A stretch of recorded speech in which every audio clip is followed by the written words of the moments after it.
Okay, well, I'm really happy with the way this mallet turned out. It definitely has a nice feel to it. I only put one coat of water locks on it because I do intend to use it, and as I use it, I'll probably sand it a little bit from time to time and apply another coat of water locks. A big thank you to Rockler for sponsoring this project. This lathe is I think it's a nice little tool, and it's a great way to get into woodworking, and it doesn't take up a lot of space.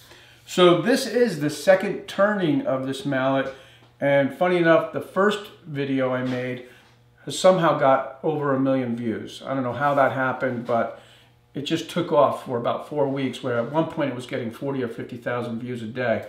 And there were a lot of comments about the fact that people were just mad at me for cutting the tree down.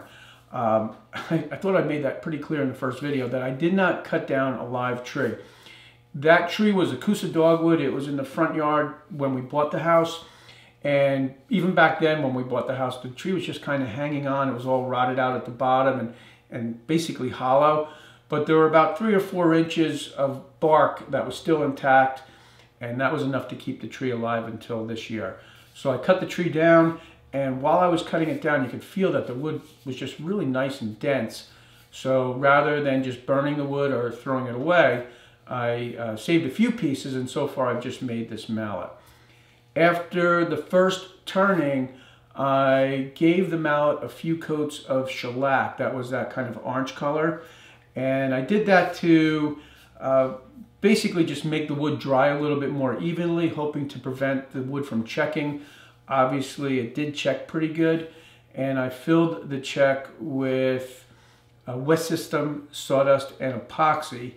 And whenever I make an epoxy and sawdust wood fill, I always use the sawdust from my belt sander because it's a nice fine sawdust, so you don't get a lot of voids in your fill. And I always try to use a darker sawdust, like the sawdust from walnut or sapele, and that will give you a darker wood fill, which I think looks nicer than, say, a light-colored wood fill. So anyway, fun little project, great way to play around with a tool like a wood lathe. Another thing I plan on doing with this tool is maybe making some fishing plugs one day. That would be a lot of fun. I keep saying that. I actually bought the hardware, but I haven't done it yet. But anyway, as always, thanks for tuning in, and I'll see you next time.